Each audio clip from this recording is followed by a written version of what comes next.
without a doubt, the InstaFrame 2.0 mode is the best recording mode for people like myself that don't have anyone to shoot with. What makes it so great is I can just pick this up, throw it on a tripod. You don't have to worry. And even better yet, say you're traveling, who wants to do the keyframing when you have a busy schedule? Well, with this mode, you can easily just throw it to the side. You don't even have to really try to keep yourself in the frame. That is the exciting thing about this. Watch right now. Let's put this down. I'm gonna set this over here. I'm gonna see how well it tracks me. I'll try and trick it up. If you've watched my most recent review of this X5, you'll see just how great it does. It's tracking people in many different conditions. Now, all this footage is completely straight out of camera. I'm not editing it whatsoever. Straight out of camera footage. Just showing you how easy it is. You can't trick this thing up. If you put someone in front of the frame, it still locks on. And that is just so neat.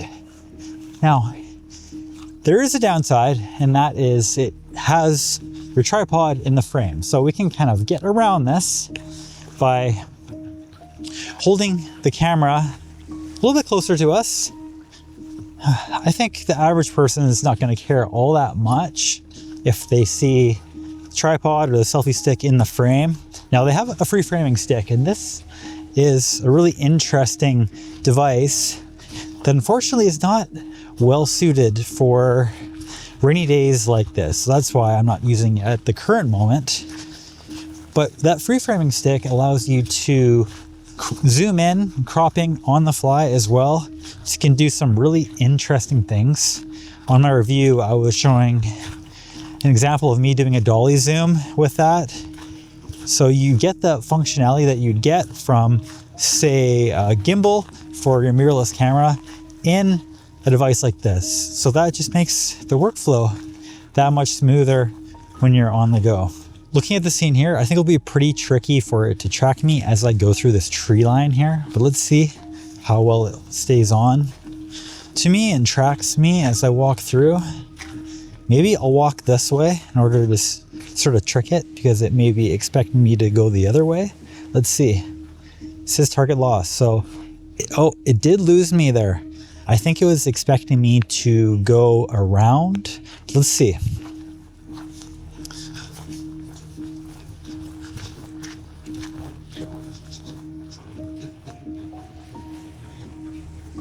Let's see. Am I in the shot still? I'm in the shot. So it looks like it was expecting me to go around and it got tripped up, but let's just try again.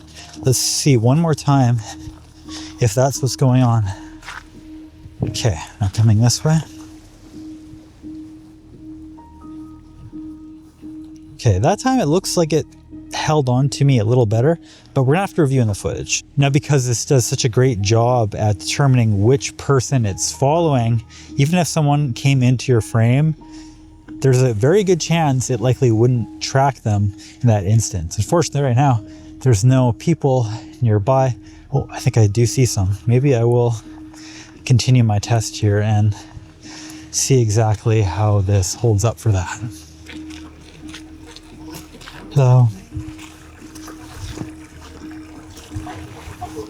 now just looking at that example there, you can see how easy it is to track someone, even in a group of people. Looking at this mode, let's just see exactly what it offers you. You have 16:9, you have 9:16 ratio, of course. Video backup, you can turn this on. Turning this on right now gives you 5.7K, and you shoot only in 1080p instead of 4K, unfortunately, in this, but will be pretty good still for social media, and you still get that 5.7K file.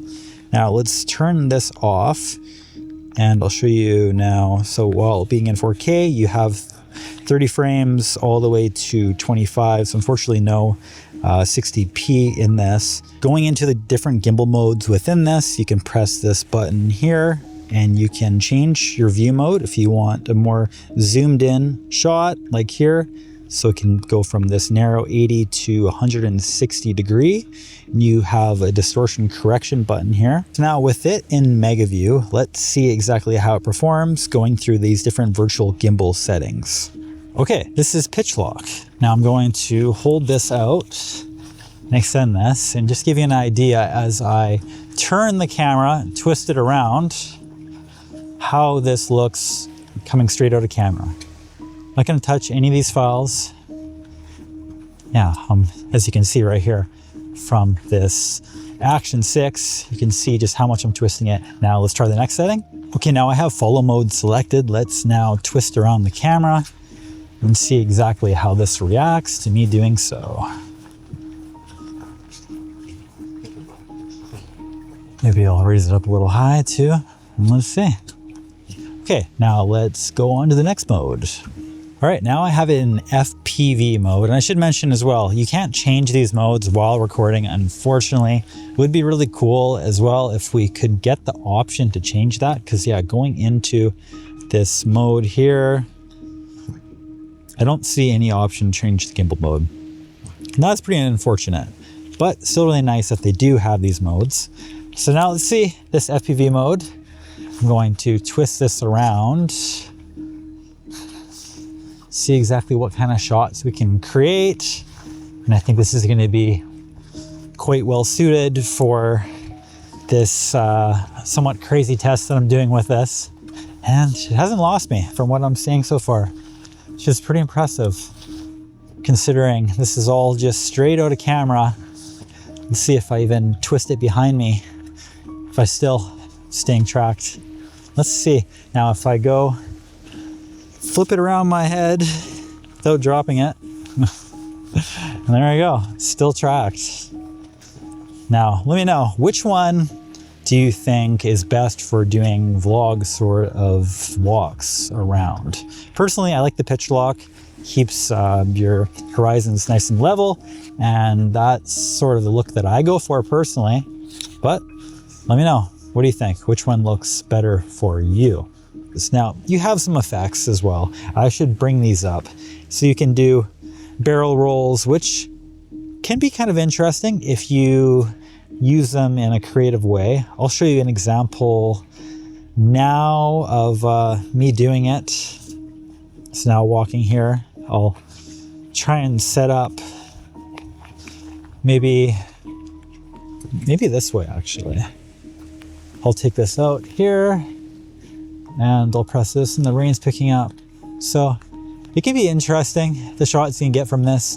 Now I wish you could slow down that barrel roll mode though. I find that it's quite jarring not being able to slow it down, and I would like to have a bit more hands-on control of it in the future if possible. So Insta360, if you're hearing me, allow us to slow it down. It's way too fast. Now, there's another mode here that we can try, and I'm actually going to, for this mode, have my selfie stick straight up so it's not getting in the way, but let's just see this view that I have here. The speed of this one is much better, but still with this one would be nice if they gave us the ability in order to control the speed of these settings. Would be pretty great, I think. Let's try it again. Yeah, this one's much better controlled. It's not as aggressively fast as the other one. Let's show you once more again, the barrel roll. It's really fast for a barrel roll. So now one of the major benefits of that free framing stick is you can frame yourself on the fly, but you can actually do it as well on the screen. Looking here, I'll show you how you do that. You just press this button here.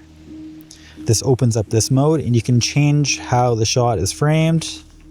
So looking here now, I have a rule of thirds framing set up, and see how it actually keeps me locked in that corner of the screen, and I can just press the reset button here when I want to reset to be in the middle of the frame. And this just gives you so much flexibility with your framing and your overall shots within this. Arguably, one of the most important things for people is solid straight out of camera colors. So I'm using the internal microphone right now, And I'm showing you exactly how it looks in the standard color mode. This is now how the vivid bright mode looks.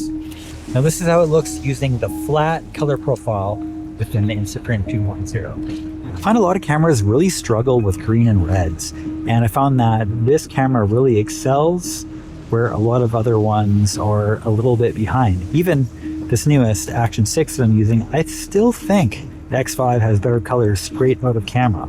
Now, a lot of people, they hold off on buying the X5 based on it being an 8-bit camera, but I think where this really matters is if the cameras look off and the color profile is bad straight out of camera.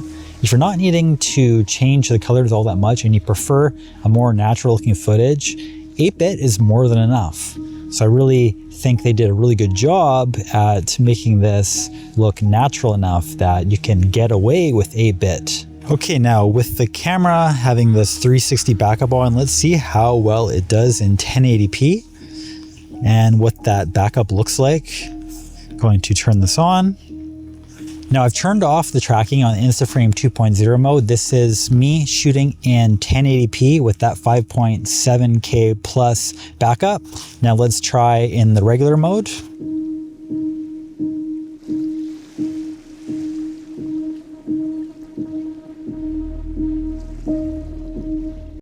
Now we should see exactly how that 360 backup looks in the 5.7 plus K to the 8K file. So now let's look at that. This is me shooting in 1080p with that 5.7K plus backup. Now let's try in the regular mode. Now that I'm recording in 8K, how does this look compared to that 5.7 plus K file? I wonder, are you seeing much of a quality loss between the two files? Now, closing this video, I tried to say my goodbyes walking all the way over this way. And showing you the video right now, you'll be able to see that it did lose me at that corner over there. Especially at that distance, I really don't expect that the Pocket 3 would have ever been able to stay locked on to me up till those distances. I'm gonna try one more time where I set the camera up in the middle here. This is just, we're gonna call it a bit of a torture test here to see if it can track me all the way as I do this loop here.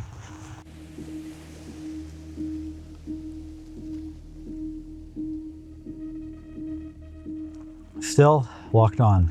Incredible stuff. That really goes to show you how great this camera is at tracking people. And this rain also goes to show you how annoying rain is on lenses that protrude. So now before I go, I just wanted to say that Insta360 is having a massive sale right now. So you can actually get this camera in their spring savings sale for, I believe, $125 or something less than retail price. And that brings the price very close to what people are selling it for on the second-hand market. So now is a great time to buy if you want an Insta360 camera. And my coupon code is Devon in all capital letters, and I would appreciate if you bought through my links. Well, I hope we all learned something in this video today. I know I'm gonna learn something when I pair the 5.7K plus files to the 8K and we look at the different color profiles. I think we're gonna learn a lot. Anyways, thank you. Thanks for watching. I'll see you in the next one. Bye.